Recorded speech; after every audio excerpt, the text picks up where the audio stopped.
Hey everyone, welcome to this week's edition of Weirdest News in History with me, Ben Chastain, where I cover strange news pieces from any time period. And tonight I'll be talking about number 5, the chilling and mysterious tale of a young boy from India whose shocking claims of a past life as a murdered criminal captivated the world. This gripping tale unveils a story of eerie memories, uncanny birthmarks, and a quest for truth that blurs the line between life and death.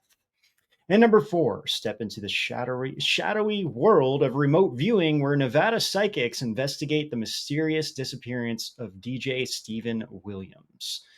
And number 3, a former CIA trained psychic uses his abilities to search for the remains of a missing toddler who vanished during a family gathering. And number 2, some children not only remember their past lives, but recall even how they died. This is the case for a 3-year-old boy who said he was murdered with an axe in his previous life. And not only that, he actually knew who the murderer was. So we're going to get into that one. And number 1, in 1987, 42-year-old Elizabeth Cornish was beaten to death in her New Jersey apartment. The only suspect was her boyfriend who had found the body. With nothing to go on, the family recruited a psychic to help solve the case. So hear about it all on tonight's episode of Weirdest News in History.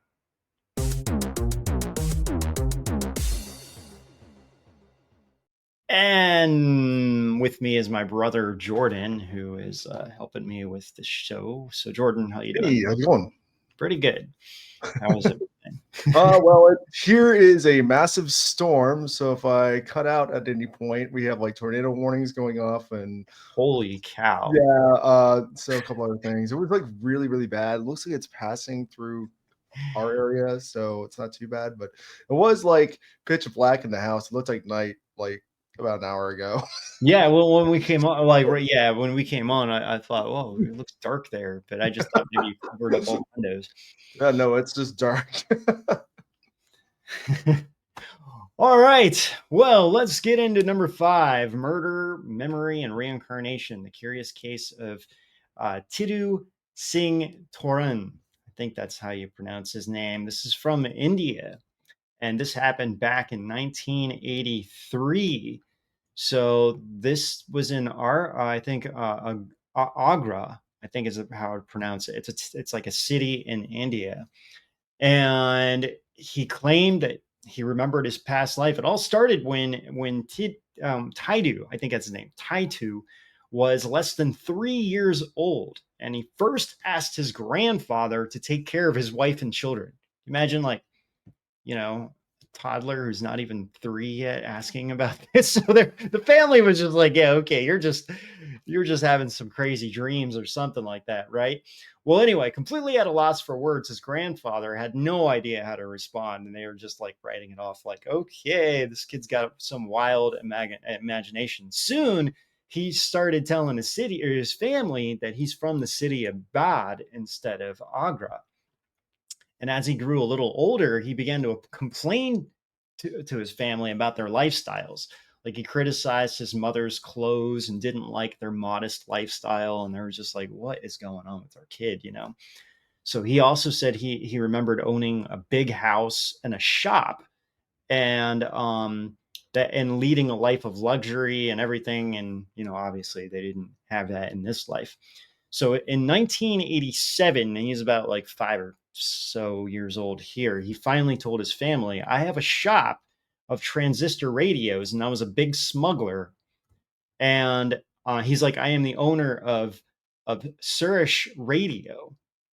So they're finally like, you know, because he just is saying this without having any background knowledge. No, none of his family knew even what he was talking about. So acting on this clue, this Surish Radio, his brother and his brother's friend decided to go to the city of Bod and seek to see if there is a shop called this. Sure enough, not only did they find it, they also met a woman who was running it named Uma Verme. And so it turns out, because they were like, what is Surish Verma? And they're like, oh, that is the name of my husband who died. And he had been shot in 1983. And the kid was pretty much born right after that, it seems like. So then they decided to bring Titu with them and show, you know, introduce the family to Uma and everything else. And what's weird is he accurately named all the children that Uma had, described their entire home, and remember specific details about Shurish, who he claims to be, about the death and his life and everything else.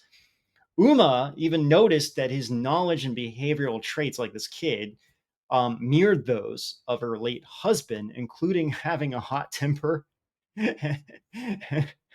and also kind of asserting dominance. So, and then not only, now this is where it gets even weirder. Um, he actually had some physical evidence, including a birthmark that supposedly matched, like you can see on his head there, matched an entry and exit wound that was on the autopsy report for Sharish's autopsy.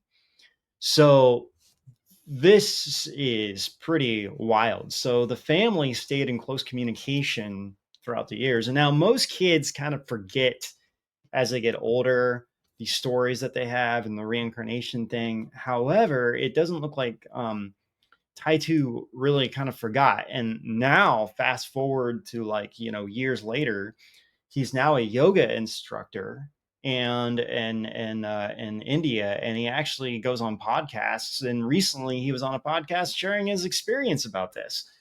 So I would share the audio, but they're just speaking in India, so you have no idea what they're saying. I was gonna say, yeah, I was like, I think that's what happened to me too. So anyway, and the little blurb over there is just explaining, you know, the story that I just kind of shared to you guys, and it's insane. Really, really is a crazy, wild story. There's so many of these stories from India, although there's tons of them in the United States too. Um, and some of them are just as popular, and that's why a guy wrote a whole book. Like in the early 2000s, he was compiling a massive book, and he just started researching. I think he like started looking into like thousands and thousands of cases, and he selected the best ones, the ones that have the most physical evidence. He selected for his book. So yeah, I brought that up a few times, but I mean that is this whole theory about people with birthmarks. You know, it's probably most likely how they died in a previous life. So I know some people don't like the idea of reincarnation. I've kind of talked about this a lot, but you know, it was one of the things. I didn't believe in reincarnation at all. I think it was more I didn't want to believe in it. But then as I started this journey and starting having my own experiences, I started having visions of people in previous lives. And then and I have a friend, literally, he doesn't even believe in this stuff. And he was telling me at 10 years old, he knew all the parts of an airplane. And he's like, I don't even know where it came from. He's like, I never studied airplanes when I was a kid or anything. But he's like, I remember being 10 years old at school and seeing a photo of like a World War II plane.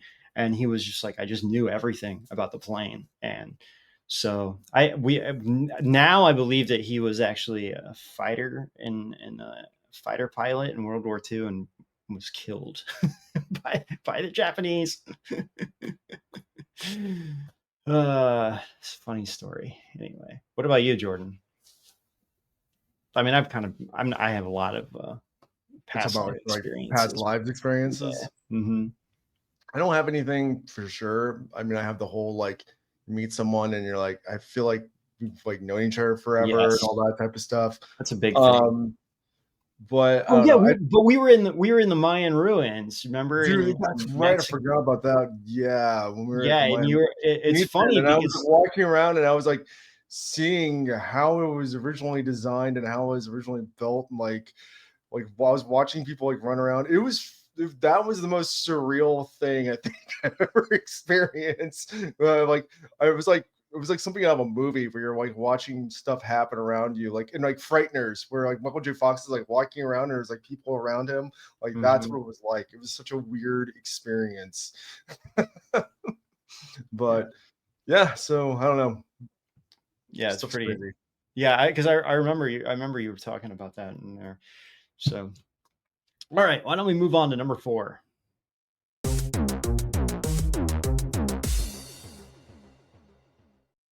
Kind of reincarnation, remote viewing, all kind of dealing with similar stuff. So, seeing dead people, remote viewers in Nevada helped solve a California murder. Now, this is interesting. This happened in 2006. So there was a photographer named Robert Knight, and he started becoming. Now, this is the woman that they hired, but he started becoming a little worried about his friend Stephen Williams, who was a Denver DJ, and he just kind of disappeared for over a month, and he didn't hear from him. So Knight is like a specifically Robert Knight. He's a specifically like a rock and roll photographer, a lot of rock stars and everything. He photographed, and he actually saw a UFO when he was younger. So he's kind of been involved in like the paranormal aspect of things. Well, he turned to this woman named Angela Thompson, and that's the video. That's the photo of the woman that we just showed, and that's him right there. And Angela Thompson Smith is her full name, and he was like, I don't even know where to go to with this. He kind of knew about her, and he's like, maybe you can help me out. Now, Angela Thompson Smith, founded the Nevada Remote Viewing Group in 2002, and she worked with a lot of different people, a lot of different, even some police stuff she worked with, including Bigelow Foundation. And Bigelow, he was the one that used to own Skinwalker Ranch a while ago, and he also has Bigelow has the skunk work stuff, and he's the one that came out like a couple years ago saying that he believes that aliens are real. Skunkworks, of course, has the alien logo, and they do all the reverse engineering stuff with crafts and everything else. It's a big rabbit hole in itself. We've talked about it a lot on Edge of Wonder. But anyway, so Angela decided to get 6 trained remote viewers on her team, and there were very credible people, all with like very good jobs and ordinary society and everything. Anyway, they were only given a random coordinate. None of them had any idea what they were remote viewing. Like it was just like, here's some coordinates, let's just get to it. They each did hour-long sessions, each one of them. There was like 6 of them in this group. They all did this, and they, because they had no idea what they were remote viewing, it was just like they were just writing down data and just gathering the information that was coming to them. Well, and also they didn't want to know anything about, they weren't told about Williams, they weren't told this was a missing persons case, nothing. Anyway, what came out of it was that the entire team described a body of water off of California, maybe Catalina Islands or something like that. And they also discovered that, so then Knight got this report while he was on a job in California. And then that night, when they told him, he saw the news report, and there was an unidentified body found off of the Catalina Island. So convinced, like Williams was convinced at this point. Okay, this is what they said. This body just showed up. So he called the morgue, and he's like, he calls them and says, "I can identify the body." So of course they're just like mocking him. They're like, "Oh yeah, sure you can. You know, you don't even know what is going on, right?" And so the woman's like, "Oh, you do? And how would you know that?" And he said, when you go to the body, there would be missing 3 fingers from his left hand as a result of an accident that happened in ninth grade, almost 50 years earlier. So lady put him on hold, was just like, this is crazy, you know. Then she walks back to the phone completely shocked. And indeed, she said he was missing 3 fingers on his left hand. So this information, later on, there was a Sergeant Ken Clark of the Los Angeles County Sheriff Department who confirmed all of this. And they've worked with Angela before. So Knight said that his friend's body would have not been identified if it wasn't for the help of Angela and her whole team and everything else. And the remote viewers also pointed to somebody named Harvey Morrow. I mean, this is crazy. Like they're just going in this blind, and all of a sudden they're like, this name Harvey Morrow came up, who turned out to be a fraudulent investor who had stolen millions from Williams. So the remote viewers suggested that Morrow had fled to the British Islands, even sketched him out on a boat. And this information aligned with Morrow's movements. They found him, and then they realized that he was leaving, and he did leave the area. And what happened was, there were like Williams and him was doing something, and then, you know, when he stole millions of dollars of investments from Williams was trying to go after him, and that's why he had him murdered, or he murdered him. And then so all of this came out in court, and then now Morrow is serving a life sentence without parole. So now, originally, the police department were kind of skeptical of the psychics, but the one guy that I mentioned, he actually worked with them before, and it was like, well, everything's lining up perfectly, you know. And then they figured out a motive and all kinds of things. So if it really wasn't for the help of the remote viewers, they would have known who the body was that they found. Like maybe after like a couple years, they might have figured out, but by that time, this guy was trying to leave, you know. So crazy story. I mean, you know, some people are like, oh, this is just like, you know, doesn't work, or it's just fantasy or whatever. But I think like the cool thing is like, hey, we're going to this blind, we have no idea what we're remote viewing, and then it's like they nail down the case, you know. That's really how the official way of remote viewing works. So that's when, you know, and it's not about being good or not, it's just a matter of clearing your mind. The more you can clear your mind and not focus and dwell on things, the better you can be with remote viewing. So cool story. I really like these. All right, Jordan, why don't we go to number 3 here?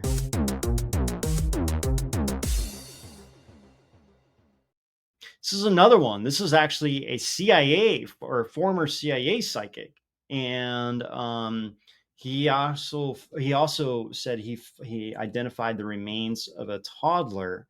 So 2-year-old Emile Soel went missing during a family reunion in a small village in France. When I say small village, I mean a small village. There was only 125 residents in this village.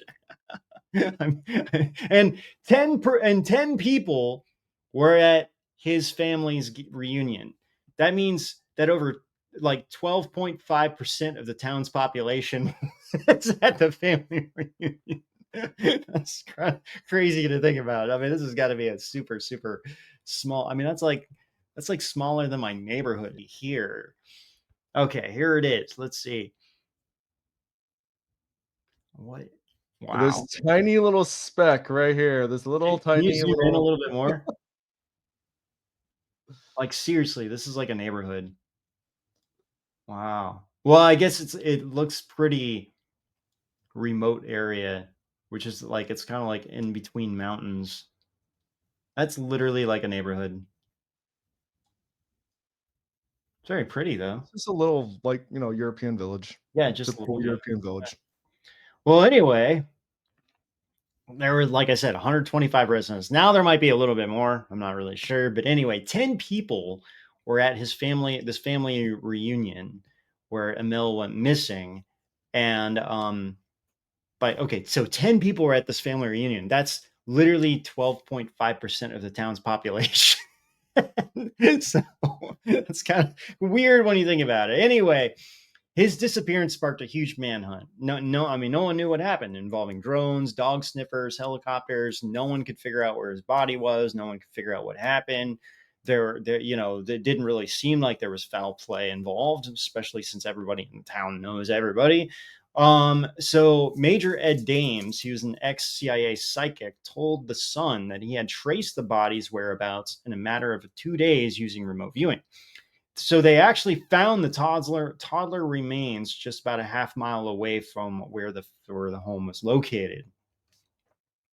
And this guy named Ed Dames, he said he developed his paranormal skills while being a part of the CIA, and he was actually part of the Army Psychic Intelligence Unit, which is what The Men Who Stare at Goats is about. So he was actually part of that unit where that movie is based on. So this guy is like a professional remote viewing psychic, and he said it took him 2 days. I jumped on it immediately. I know this is a serious case and the sense of urgency is high. So, and they were looking into the fact whether the kid was murdered. They didn't know, what happened. They were looking at all different kinds of possibilities. Was he kidnapped? Did he get into some accident?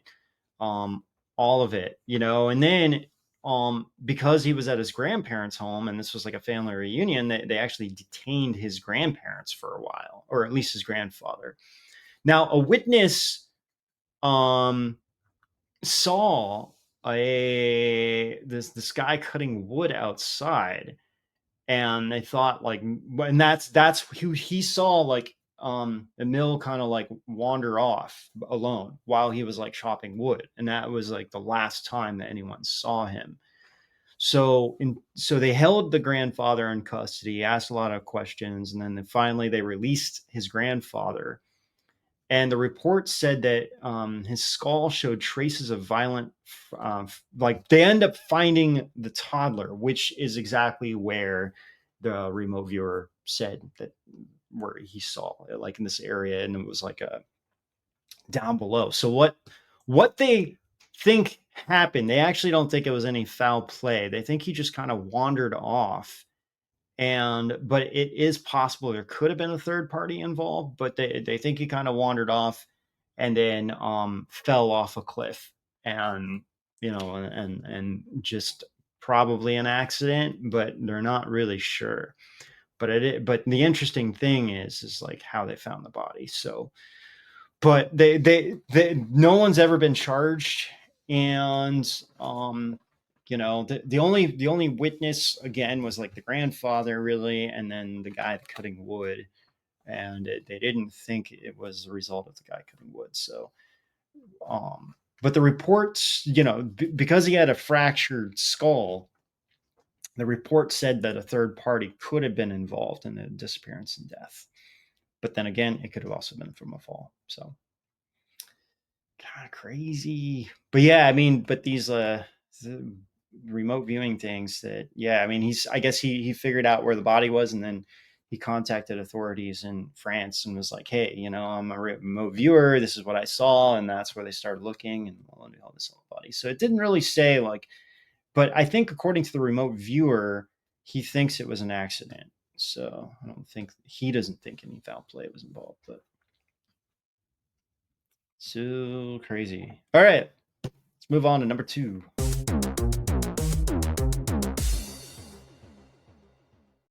This is also an interesting story. A 3-year-old boy remembered not only being murdered, but he also knows his murderer. So this is a wild story. This is the case for a 3-year-old boy in Golan Heights, which is a region near the border of Syria and Israel.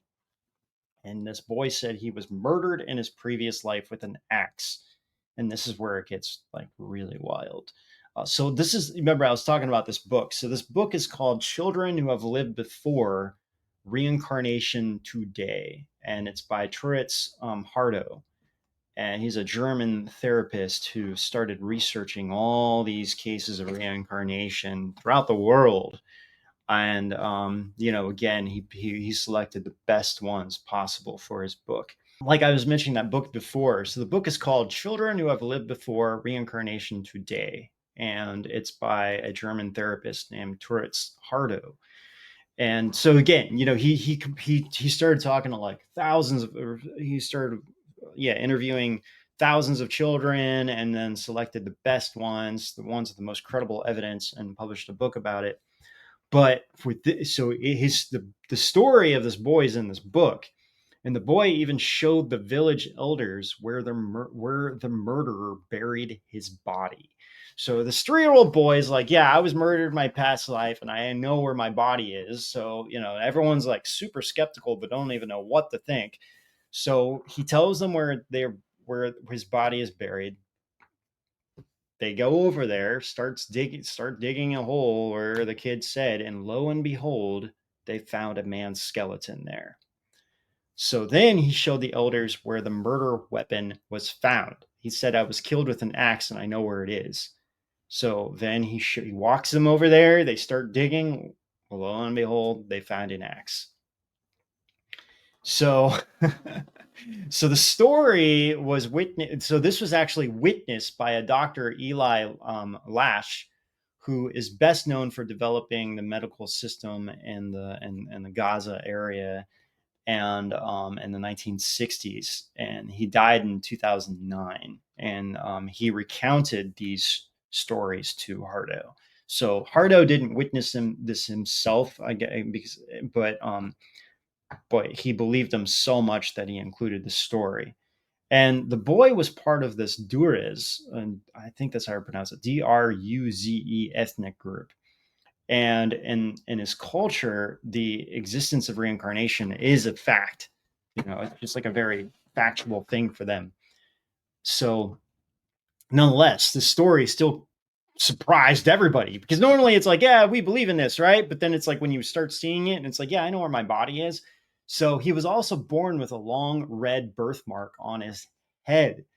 And and then and he's like, that's where I got killed. That's why I have the birthmark. It hit me with the axe. And so this is where it gets really, really crazy. The boy knew the village where he was from, so they decided to go there.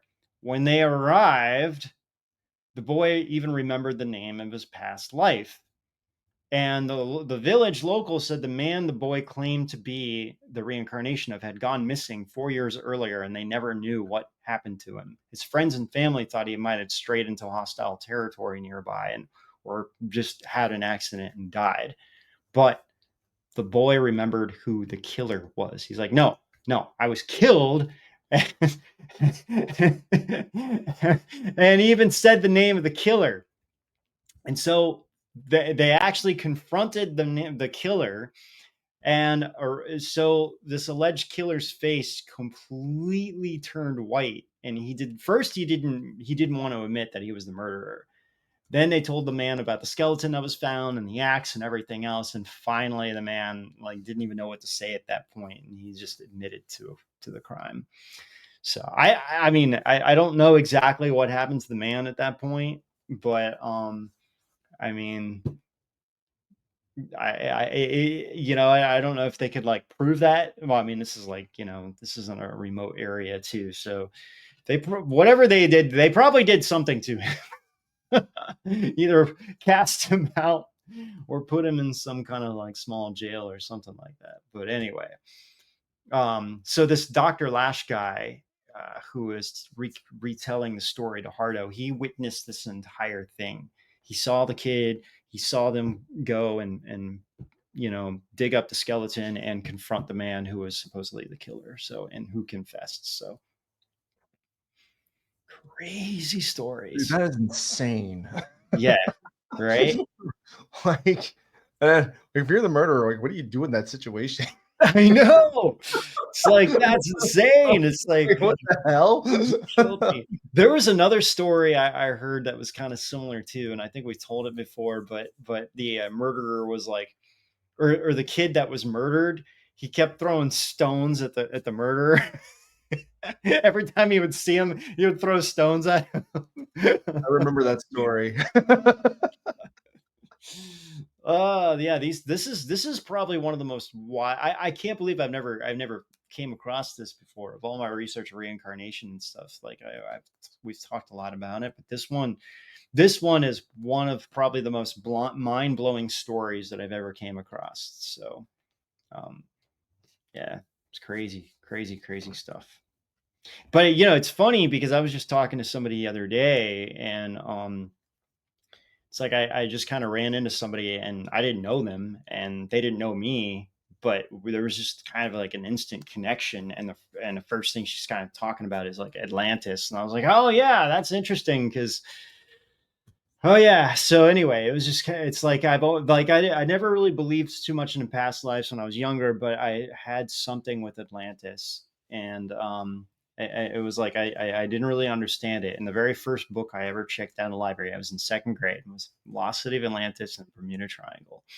And I remember Jordan. I remember like our mom telling us. Were telling me about a lost because I think it came on TV or something, and like this was back in the 80s, and there was like some kind of like special about it, and I was like, what is this? And my mom was telling me about it, and I was just like fascinated ever since. And that was the first book I checked out of the library. Very strange. Do you I remember the name of always, the book? I've tried to look for it. I don't know off the top of my head, and I don't know how old. I would imagine it probably would have came out in like early 80s or maybe late 70s. I've actually tried to look for it. I think I actually found it. I think it was like a generic title. I think it was just like, Lost City of Atlantis or something.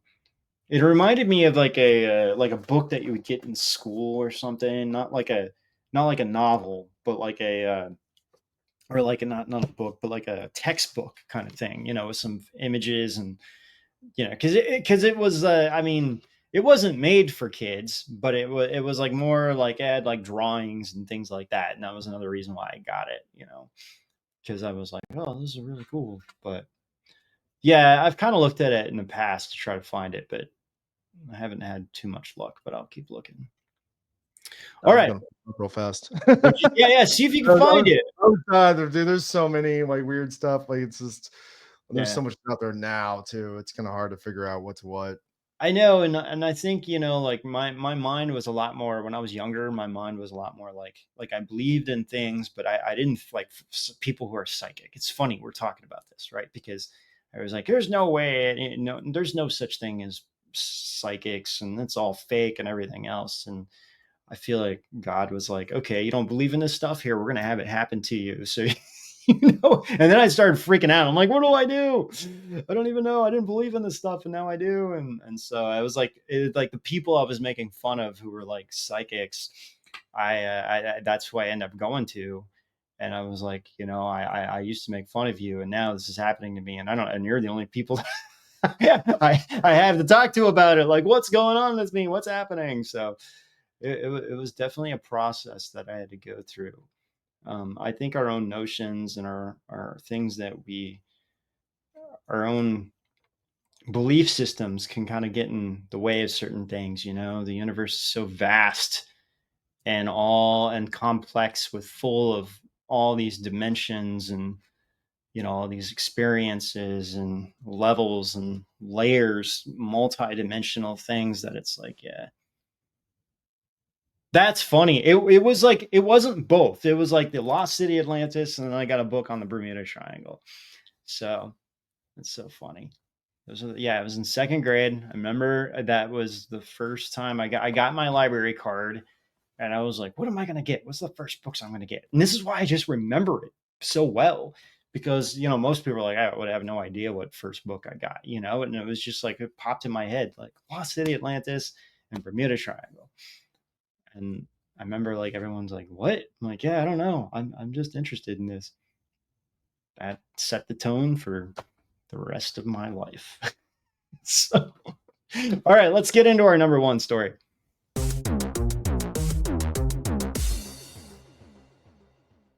The murder of Elizabeth Cornish.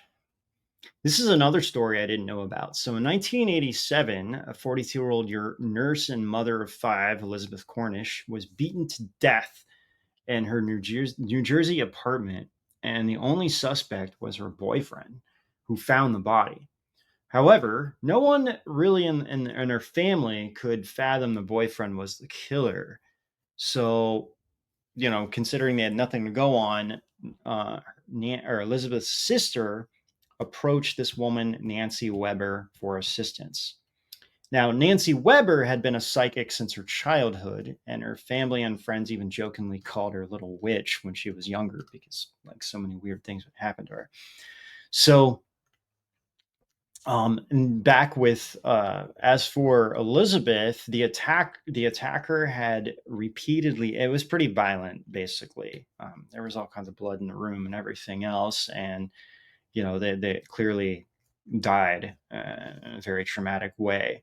So there was a detective named Dave Heater who was a lieutenant detective who was on the case. And Heater said that they were looking closely at a few people, and one of them was a 31-year-old John Reese, a farm worker who lived on the floor above Cornish. But they had nothing to go on.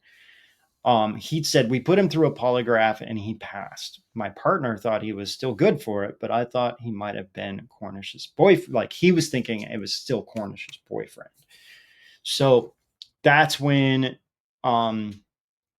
Nancy got involved. And Heater said, when I found out it was Nancy Weber, I was comfortable with that because I had worked with her in the past. In fact, I had an experience with another psychic and it was so accurate, it was scary. So in that case, she picked the barrel out of 150 others that contained the murder victim. So there was like, I guess, 150 different barrels, and then she picked one, and it was like, that's the one that he was in.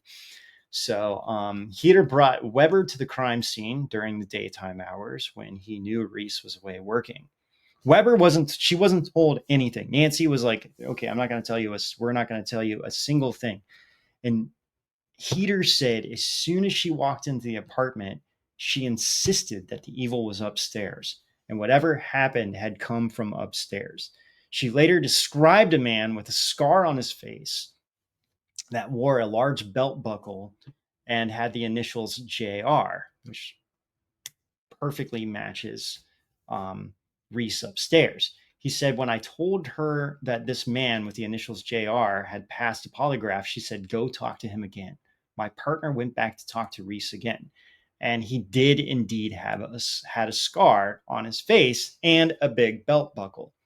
However, Reese was able to provide an alibi for the time of death that the coroner initially identified. However, Weber was relentless in her belief that not only that Reese was the killer, but the time of death was 4 hours earlier. So they called the coroner again and said, "Can you confirm that the death time wasn't 4 hours earlier?" The coroner called back and was like, "I was mistaken. I think it is 4 hours earlier." So then they got Reese again, starts asking him questions about where he was 4 hours prior to that, and then he started getting caught up in his own lies about him talking to the police. So finally, Reese confessed, and he told them that he had tossed the hammer into a patch of woods near a road on a farm where he worked. So Nancy then drew a diagram, and it matched the exact location that Reese said. Now she didn't know what was going on. She's just like, okay, here's what I'm sensing right now. Here's a diagram, and there's something going on in this area right here in this diagram. So that's where they went. And they found the hammer, and exactly in the location that Nancy said that they would find something. So it's pretty crazy.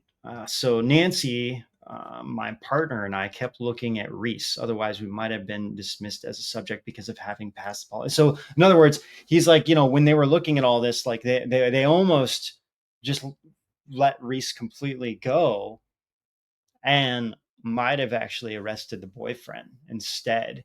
But, because of Nancy's like so adamant about like, talk to this guy one more time. Heater said Nancy's information is very accurate. It's just so scattered. You have to make sense of it. It's like all like a puzzle and you have to put it together. So essentially that is kind of how remote viewing works, I mean, it's very rare with remote viewing. It's like, oh, this is the person, this is it, or this is what happened, and in fact, sometimes I'm a little bit more skeptical on that. That's why I like the way where it's like, hey, I'm not going to tell you anything. What are you getting from this? And that's how I would prefer to do things too. If I'm kind of like looking into something myself, I really don't want too much information about it at all, because it helps me.